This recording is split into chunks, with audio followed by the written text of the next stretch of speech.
taxpayers need to ensure accuracy and compliance with tax laws when calculating their taxes to avoid penalties and legal issues.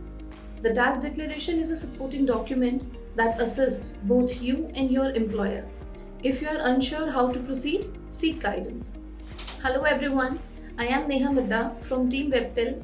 In this video, I will guide you through the tax declaration process and provide you the solution. So stay tuned, and before starting this video, please subscribe to our YouTube channel Webtel Electrosoft for regular compliance updates. So firstly, let us understand what the tax declaration and investments are all about. Now let us understand what is tax declaration. So basically, a tax declaration is a list of all the tax saving investments that an employee proposes to make during the year to ascertain his or her tax liability. Now these tax declarations are required to be submitted by the employees to their employer so that the employer will be able to identify or ascertain the tax liability for all of their employees. The calculation of these declarations is based on the investments that are made through the different deductions made under Chapter 6A of the Act, which covers Section 80C to 80U. Then there is the home loan, medical bills, NPS or HRA, etc. Now how the process goes? So the employer is required to collect all these documents or all these details of the declaration during the beginning of the financial year, which helps the employer to calculate the total tax, which is further bifurcated in the months of the year as the TDS. The TDS is covered under Section 192 of the Income Tax Act, which is the obligation of the employers to withhold taxes while paying the salaries.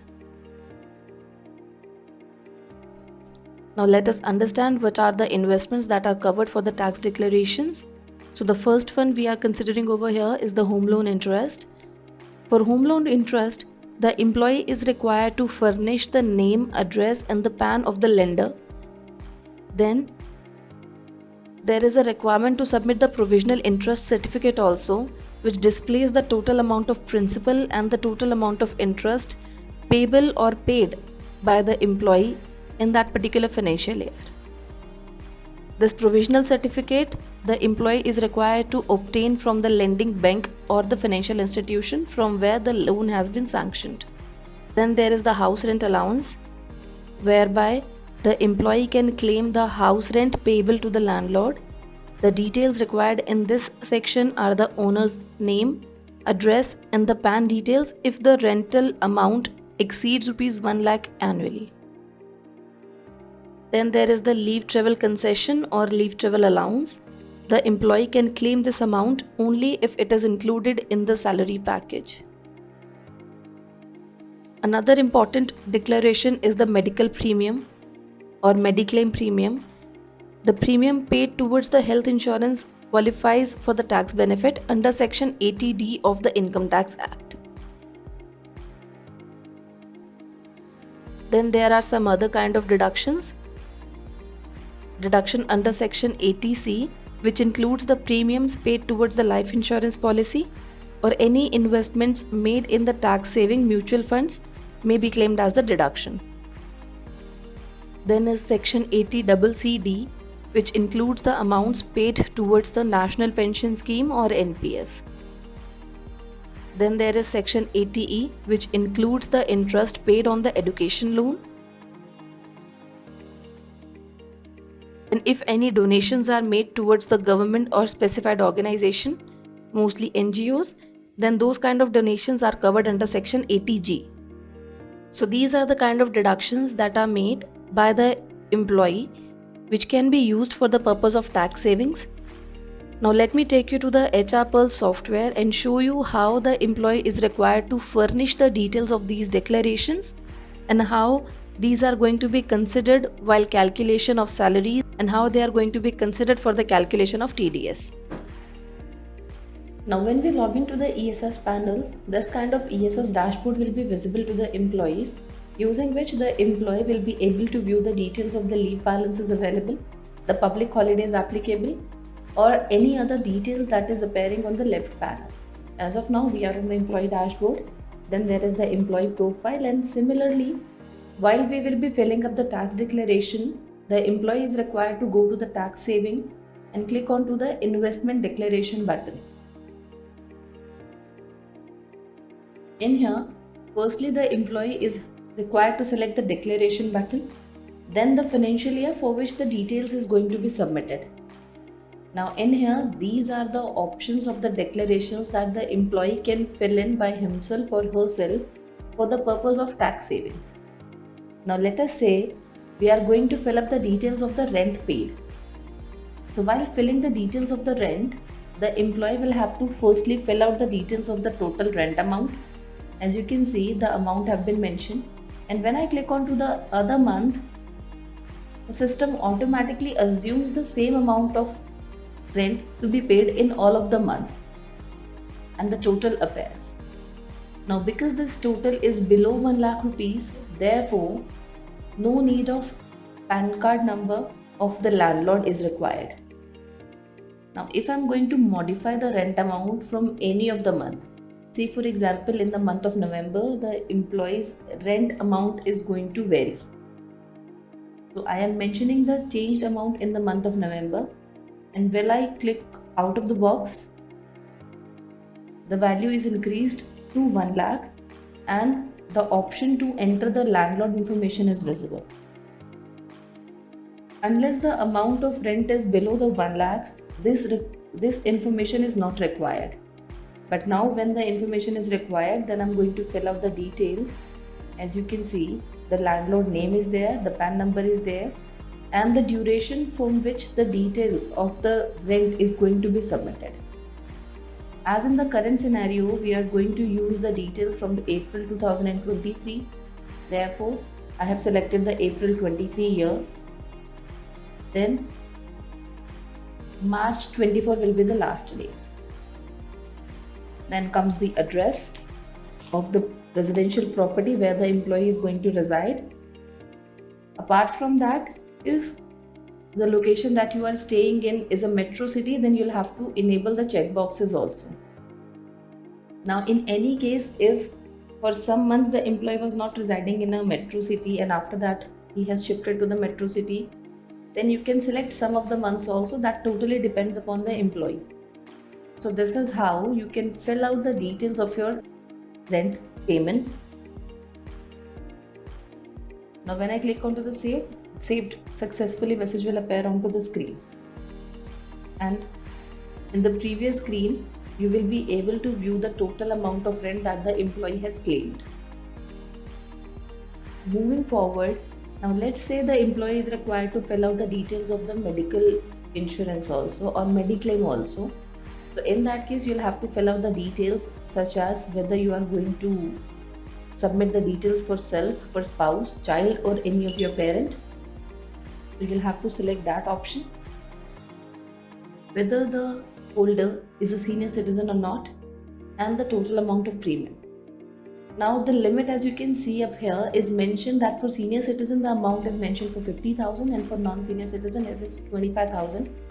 If I am going to fill out the amount more than the specified limit, then this kind of validation message will appear that will say that for not senior citizens, maximum limit is set up for 20,000 only, 25,000 only. Now if I'm going to fill out the amount more than 25,000, then this kind of validation message will appear that says that you cannot enter the value more than 25,000 for this particular case. Now I'll have to modify it and then the details will get saved. So this is how you can enter the details of the declaration using a software. Similarly, I have mentioned the details of donation also. So 3 of the declarations for this particular employee is already filled into the system. Now what happens after this is all these details that the employee has filled in through the ESS panel automatically gets transferred to the HR Pulse software. And in the software, whoever is operating the software, all they have to do is select the employee, view the details of the declaration and save them. Once those details are saved, then whenever the operator is going to calculate the salary for the employee, all those declarations are going to be considered for the calculation of taxes. And based on that tax, the TDS for every month of the employee will be deducted from the salary provided. So let us now move to the software, how the software will appear. So this is the software of HR Pulse, wherein the operator or whoever is managing the declarations and the process of TDS into the software will have to do. So firstly, they will have to go to the tax declaration button, wherein they will select the employee name, and then the details of the employee will be visible. So this is the employee declaration screen, where I will have to select the employee first. So this is the employee for whom the details were submitted. Now in here you can see there are the declaration and investment. So these are the fields. If any of these fields were filled by the employee, then this will be automatically filled up here. Then coming to the section 80C, if there is any PF amount calculation, that will automatically be appearing. Coming to the other deductions, so in here the ATD, the mediclaim amount that we have filled into the system or through the ESS is visible over here.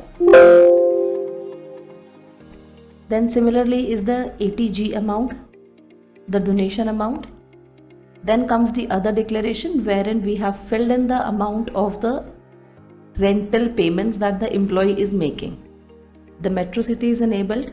Up to the month of October, the amount is 8,333, and after that from November onwards the amount was changed to 10,000, due to which we would have to submit the details of the landlord as well. So the landlord details are also there. So this is how the details of the declarations filled in by the employees through the ESS panel are visible onto the software.